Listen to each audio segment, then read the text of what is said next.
Fatiha.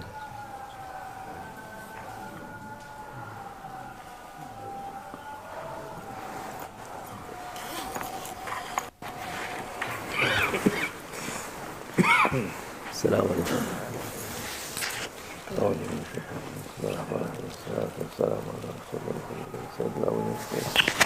مدد يا رسول مدد يا سادات أصحاب الرسول مدد يا رسول دستور من الشعب الأفاز دعس عشان محمد الحكاني مدد طريقتنا الصحبة والخير في الجمعية Peygamber Efendimiz sallallahu aleyhi ve sellem buyuruyor. Our beloved Prophet, peace and blessings be upon him, says, İnsan Allah Azze ve Celle'ye mümin nasıl yaklaşır daha how can a person, how can a believer, a mu'min, come nearer, draw closer to Allah Almighty? yakın olur diye söyler. İbadetlerini, nafileleri yaparak.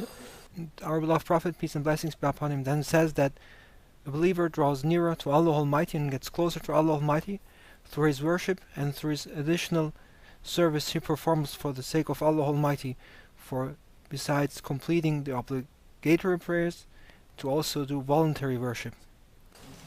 Tabii farzları yapmaları insanların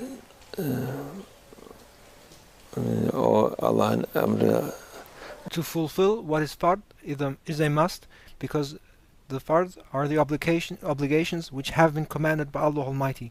Olan farzlar, onlar yapılması gereken 5 vakit namaz. What is fard must be fulfilled, so praying 5 times a day is an obligation which must be fulfilled.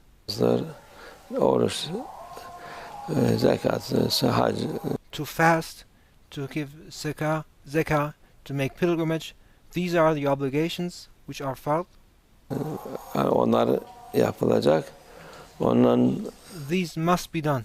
Dışında nafile dedi, sünnetlerdi. But besides these, there's additional voluntary worship. Hep sünnetleri yapmak. Which is based on the sunnah of our beloved Prophet, peace and blessings be upon him. Ondan sonra vacip olan yani müekket sünnetler var. There are certain sunnah prayers and there are certain sunnah which is mandatory. Onlar sabah namazının öğlen, ikindi, sabah, akşam. So there are mandatory sunnah prayers for Fajr, for Dhuhr, for Asr, for Maghrib. O müekketlerin dışında nafile olan daha fazla. But besides these mandatory sunnah prayers during the obligatory prayers 5 times a day, there's also additional worship. There are also additional sunnah prayers which are voluntary. Mesela öğlen namazının son 2 rekatını 4 rekat. For example, one can increase the number of worship by, instead of praying 2 rakah during the last sunnah of Dhuhr prayer, one may pray 4 rakah instead, which is sunnah. Ondan sonra ikindi sünneti akşam evvabinler. Or for example, after Maghrib prayer, there's Awwabin prayer, which is sunnah and voluntary. İşrak, kuşluk namazları. Or there's Salatul Ishraq, Salatul Duha, after Fajr. Onlar nafile namazlar. These are additional voluntary worships, sunnah prayers, which are not obligatory. İsteyen kılar, isteyen kılmaz ama. And whoever desires may perform these prayers. Allah Azze ve Celle yaklaşmak isteyen onları daha fazla yapar. But these are the means to draw nearer and get closer to Allah Almighty. Ona ne kadar Allah Azze ve Celle'ye yaklaşırsa, and the closer and the nearer you get to Allah Almighty, o kadar faydası olur. There will be more and more benefit for you. Allah Azze ve Celle hadisi kutsi'de buyuruyor. Allah Almighty declares in the Hadith Qudsi, kulum bana nafilelerle yaklaşır. My servant will draw closer to me through his voluntary additional worship. O onun daha yaklaştıkça ben onun eli olurum. And as he draws nearer and gets closer and closer, I will become his hands with which he holds. Yürüyen ayağı olurum I will become his feet with which he walks. diye Allah Azze ve Celle'nin hadisi kutsi dedi. İnsanlara Thus Allah Almighty describes how to acquire proximity to Allah Almighty and how to get closer and closer to Allah Almighty, and what the effect of getting nearer to Allah Almighty is in this Hadith Qudsi. Müjde veriyor. These are glad tidings. Onun için Allah Azze ve Celle ne kadar yaklaşabilirse, insan ne kadar yapabilirse, Therefore, the closer one can get to Allah Almighty, the more one can do. Yapması lazım. One should do it, Mümin tarikat ehli especially as believers, as mu'mins, as followers of the tariqah. yapamadığımı gene de Allah niyetine göre verir. And even if you are unable to do it, at least you should have the intention to do these additional worships, and Allah Almighty will reward you according to your intentions. Yapmak isteriz. Bütün sünnetleri, farzları zaten yapıyoruz. Allah And this is our intention. We want to do all our obligatory worship. Of course, we must do our obligatory worship, and we intend to do all sunnah worship, which is all additional and voluntary. yardım etsin. And may Allah Almighty support us in this effort of ours. Şimdi de çoğu insan namaz kılamıyorum diyor. There are many people who say, I'm unable to perform my prayers 5 times a day. Kıldığınca bir şey hal oluyor. O hal şey değil, mazeret değil. And they say, when I want to pray, I undergo a condition, a state which makes it difficult for me to perform my prayer, and which prevents me from praying. But that condition that you describe, that state you undergo, that should be no excuse for you for missing your prayer 5 times a day. Mazeret değil, namaz kılmak, farz olan namazı kılmak. You have to pray, perform your prayers 5 times a day. You have to pray your obligatory prayers. Her Müslümana Allah'ın emridir.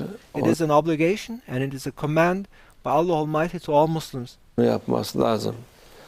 And then the prayers 5 times a day must be performed. Nasıl hastaysa If you are sick, oturarak kılacak. you may perform your prayer 5 times a day by sitting, Kalkıp kılamazsa. if you cannot stand up for prayer, for example. Hatta hiçbir yeri kımıldamasa bile And even if none of your body parts is able to move, gözleriyle namazı kılması lazım. even then you may perform your prayers through signs with your eyes. Şimdiki insanlar yok işte namazda şöyle oluyordu, kılamıyorum, kıldırmıyor. And then yet people say, I cannot pray. When I pray, I'm hindered by praying. I undergo conditions which prevent me from performing my prayers. Diyorlar, kıldırmıyor dediğin nefis kıldırmıyor. There's nothing that prevents you from prayer except your ego. Sen onu nefsini kıracaksın, You need to break your ego, o namazı kılacaksın. and you must perform your prayer. Başka çaresi yok. There's no excuse and there's no other way around it. Onu kıldıkça o dediği haller üstünden gider. And as you perform your prayers, you will break your ego, and the conditions and state that you undergo during prayer, which make it difficult for you, will go away.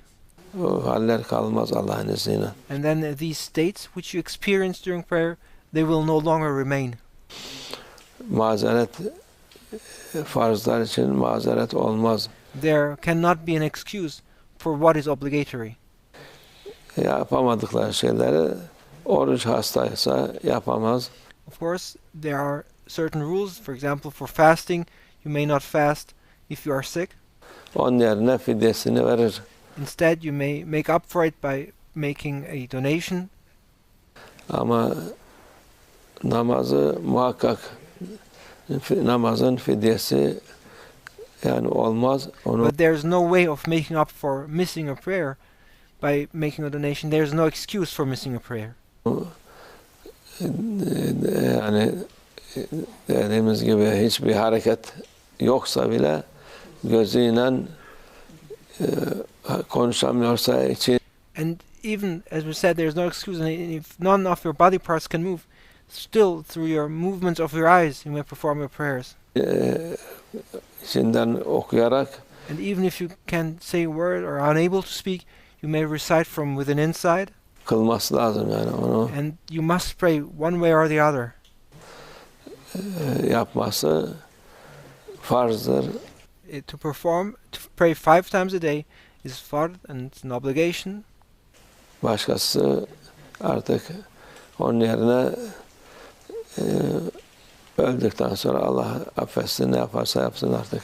And if you must pray until you are dead. When you are dead, may Allah Almighty forgive. But when you are dead, you may do whatever you want. But until then, you have to pray.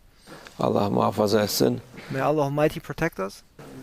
Allah kolaylık versin. And may Allah Almighty make it easy for us. İbadet lezzeti versin. And may Allah Almighty give us the sweet taste of worship.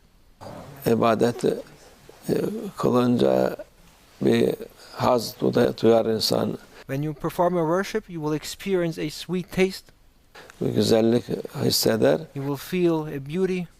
Onu hissetmeyen onun için mazeret yapar. Allah. And those who are unable to experience that, they make excuses for not praying. O hazı güzelliği hepimize versin o.